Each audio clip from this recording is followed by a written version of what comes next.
So I posted this photo of myself probably 23 years ago or so. You can see, of course, that was back in the day. And I posted this on Facebook, and I said that it was quite an adventure. And some people were asking me about this. What exactly was this all about? And so I want to share a little bit with you about my experience of taking the Temescal on one of my mission trips to southern Mexico. You know, some of the fondest memories I have of my ministry, my 50-year ministry this year, that over 50 years of ministry, that some of the fondest memories I have are the times that I spent on mission trips, short-term mission trips to various locations throughout the world, including Mexico and Kenya, Cambodia, Thailand, and other places along the way. And so this is the time that I took the Temescal in Mexico. Now, let me tell you, this was during our visit to Hutzlahuaca, Oaxaca. Hutzlahuaca, Oaxaca. It's easy for me to say. but this is the home of our guests, our hosts, excuse me, the home of our hosts. And you can see this lady's, this is her entire kitchen. They're off to the right. And that's where she cooked all of her meals for a family of seven children, and then her and her husband. And that's where they cooked all of their meals. And she was cooking for us while we were there. And you can see the basin, the little bowl there on the right, where she would collect the dishes afterwards and go out and do the dishes. You know, honestly, I can't remember the name of this lady. And so but she was a wonderful host. She was one of the evangelists there in southern Mexico missions. That's what that's the mission organization that I served with during this time. So I went down with Joe Braun and also Bill Pyle. He's actually the guy who's taking the photo, so obviously you can't see him in this. And then off to the right there is Severiano Flores, and then this is his wife. And again, I can't remember her name. And that is an interesting story I'll tell you in a minute about both of them. But that's Severiano. He's a wonderful guy. He really was. Is that a complete delight to be with. And then after our meal together is that his wife would go out and do the dishes. That's actually behind the orange curtain there is the bathroom to the house. The house was about 12 feet by 12 feet would be my guess. And this is where 9 people lived. Not at this time, but some of the kids had already got out on their own.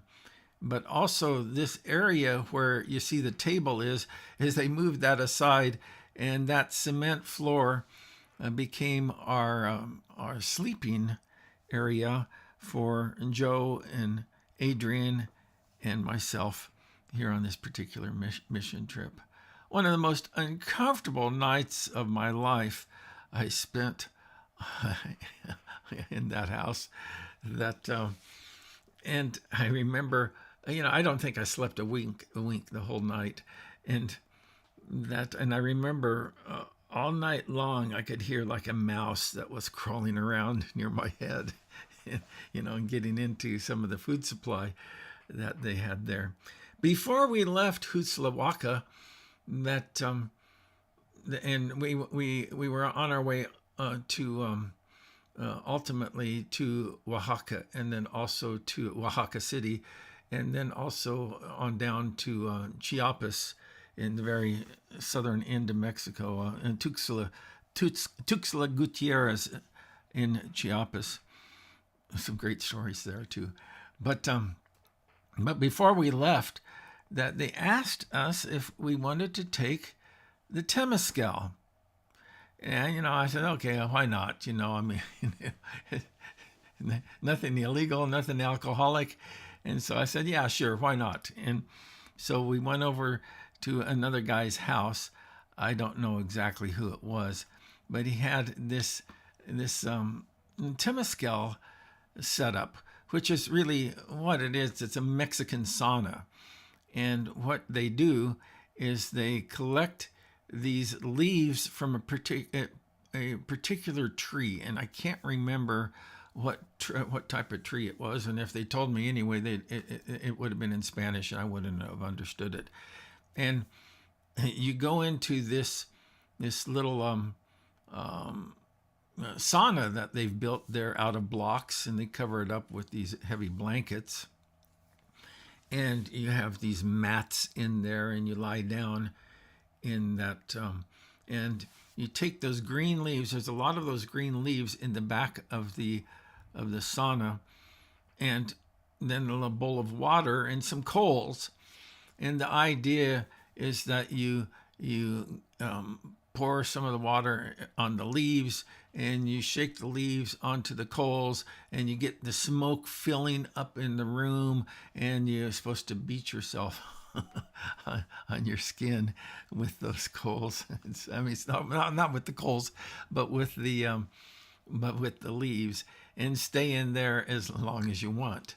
So that after a while, you're just a piece of smoked meat is what you are when you come out of that, and so each one of us took our turn, and Bill took his turn, and Joe took his turn. The crazy thing about this is that this is right before that we got on the bus to go to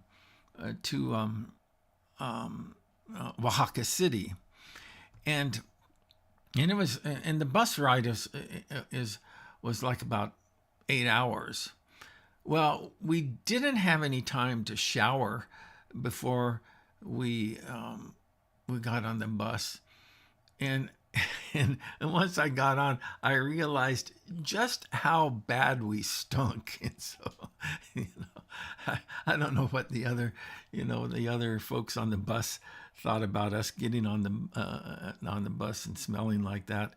But then riding on down to Oaxaca City, which I said was like about, I think if I remember right, it was about an 8-hour drive down to the city. All I remember is just how bad we stunk. It was just horrible. So,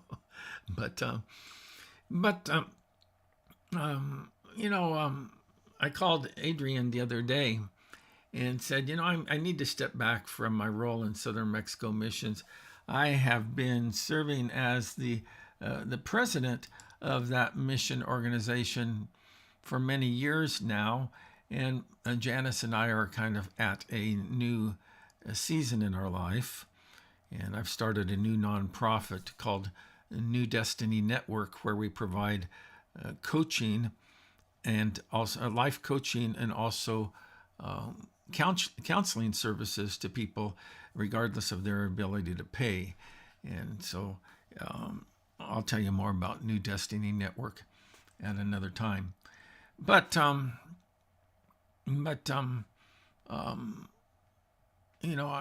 thought, well, maybe I'll just step back and kind of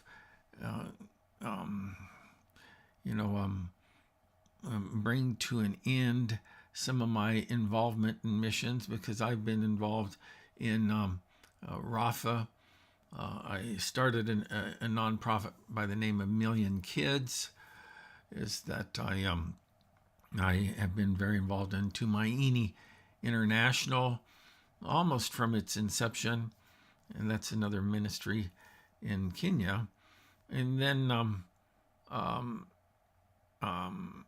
that I currently serve as a chapter director for Reasonable Faith, which is a Christian apologetics organization. It's a wonderful organization.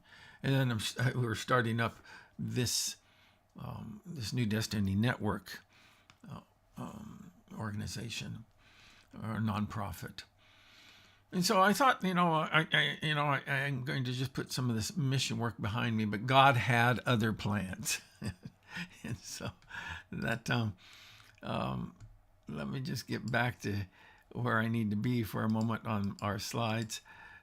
And so I'm now launching a brand new mission organization called Maasai Christian Mission, and we are serving the Maasai people in Loita, Kenya. Let me tell you a little bit about how I got involved with this project and share with you what it's all about. So years ago, when I went on a mission trip to Kenya to Tumaini International organization, by the way, a great mission organization, which I would encourage you to check out their work in Kenya. That years ago, after the mission trip, is that a few of us went on safari to Masai Mara. And during that time on safari, I met these fellows, these two guys on the left of the screen there, and Richard, and I don't know the name of the other fellow. I can't remember his name. Excuse me, not Richard, Charles. There we go, Charles. And I can't remember the name of the other fellow. So Charles is the guy there, the solo guy on the right. And I just really enjoyed having a chance to talk with him about a lot of the interesting aspects of the Maasai culture. And so we visited one day for quite some time about all of that. Now, this is probably about 20 years ago, if I recall. Now, eventually, Charles and I became Facebook friends. There's another photo of him. And, we just kind of connected that way, and we had a chance to, just interact a little bit on Facebook. But then, a few months back, he reached out to me, and he says, I want to learn more about Jesus and Christianity. And so I've been having a chance to visit with him about all of that. And he told me about his cousin, I believe it is, who had gone to Bible college. And he was talking to me about, the need of the Maasai people in the region in Kenya, Loita, Kenya, where he lives, which is near the Masai Mara National Park. Charles was a guard at one of the resorts there, and it's interesting because they don't have fences around the buildings, and you're right in the middle of the national park with the wild animals, and so the wild animals could come through where you're staying at night. And so Charles and the other fellow I showed you a little bit earlier, and these other guys here, is that they would patrol the resort at night with their clubs. And I don't know if they carried their spears too, but their clubs and spears, and to keep the wild animals at bay. Hey, I have nothing but respect for these guys. But so he said, hey, I want to learn more about Jesus, and I want to see if you can help us in Loita, Kenya, with a mission. So I said, well, what do you need? And I reached out to his nephew, and he said, well, can you help us build a church building? Because this is the way that their church meets. Their church meets under a tree out there in Kenya. And and they sit on the ground and they listen to the Word of God. Now, you say, well, isn't this what these folks are used to? Well, stop and think about that for a moment. Is that this makes for a decent setup when the weather is nice, but right now it's been raining cats and dogs out in that area, and actually even flooding certain parts of it. And it's pretty hard to have a church service when the rain is beating down on you. And then, of course, when the skies are clear and it's a pleasant day, what a wonderful way to have a church service. But when the skies are clear and the sun is hot, what a miserable way to have a church service. So, they said, we need a church building. And so I asked Richard, I said, hey, how much would it cost to get a building built? And he came back with a figure a little bit shy of $30,000. And I said, I can't do that. I said, we have no money. This is a brand new startup and we have no money for any of this. And so let's figure it out. Let's do it step by step rather than just jump in with both feet.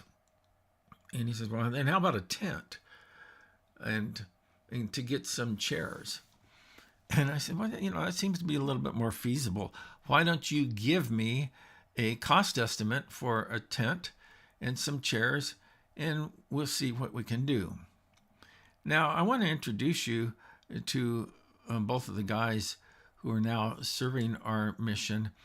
This is Charles, and he is our regional director there in Loita, Kenya. I love the slogan that we've adopted for Maasai Christian Mission, and that's just simply this, is that the lions may grow weak and hungry, but those who seek the Lord lack no good thing. Back in the day, it was a rite of passage for a Maasai warrior to go out and to kill a lion with nothing more than a spear and club. And, that due to, animal rights concerns and more of the ecological movement, that's not what the Maasai warriors do nowadays, to my knowledge. But they are involved in a lot of outdoor stuff, and just incredible survivalists. And they, of course, grow they grow crops now. They're pastoralists and they raise animals. And you've seen probably pictures of them with cattle. The Maasai believe, the traditional belief of the Maasai is that God has given all the cattle in the world to the Maasai. Hey, I'm not going to argue with them about that, but they have a wonderful relationship with nature. So Charles is our, let me just get my picture off here so you can see his full name. I think it's Olekuya, but don't hold me to that because my pronunciation of so many, I have a hard enough time pronouncing English words correctly. So that, but this is Charles. He's our regional director of our mission. And then his nephew, or his cousin, who is Richard Saruni, he is our outreach director. Richard has gone to Bible college, and he's very interested in church planting and in training leaders and helping people to grow in their walk and relationship with the Lord. And so he is our outreach director. So, I've really enjoyed having a chance to get to know these men better. We talk quite a bit actually, through Facebook Messenger, through text, and also through calls. But our project goal for this ministry is to raise $5,000. That will help us with our startup, and also to get the tents that we have to purchase in Nairobi, which is quite a ways away from Loita, and ship them in and have the the company set them up. They're about 40 feet long is the size of these tents. I don't know exactly how wide they are, but then we need a number of plastic chairs too to get the folks off the ground. And I really hope that you'll be able to partner with me on this to make this happen. We're a brand new mission, and your gifts to our mission are tax deductible. I'll tell you how that works out in just a moment. But in the meantime, that I would love for you to give consideration to helping out with Messiah Christian mission. How you can do that is that you can go to our website at outreachkenya.org. And there on our website, outreachkenya.org, that you'll learn a little bit about what our mission is all about. And you'll get acquainted with Charles, and you'll see Charles' picture at the top of the website if you're looking at it on a desktop, and you'll see Richard's picture also there. And then there's a place for you to click on with our current project, and our current project is to raise the money for these chairs and tent, and help us to get started off. Now, as I said, all of this is a tax deductible.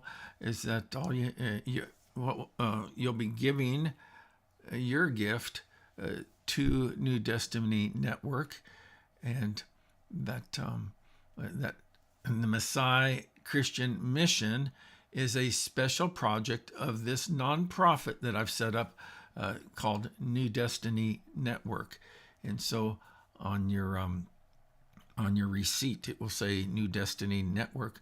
But 100% of the money that you give towards this special project will go to helping us to start up our mission and to get a meeting place for the Christians there in Loita, Kenya.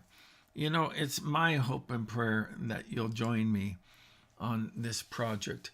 Jesus himself said this after his resurrection, and we're coming up on that on Easter Sunday when we celebrate the resurrection.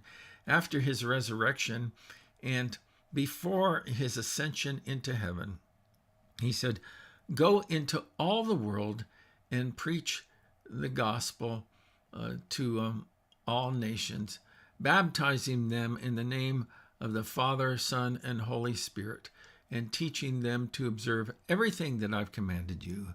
And he says, "And I am with you always, even until the end of the age." You know, those are the marching orders of the church. And what we want to do is that we want to reach as many people as possible. I love that concept of let's make heaven crowded, and that we want to do that. And one of the new goals that I have at this season in my life is to help reach the Maasai people there in southern Kenya. And I hope that you'll join me in that effort. God bless you. I'm going to be sharing more about this mission in the days and weeks to come. But that's it for now. I'll see you later. Bye-bye.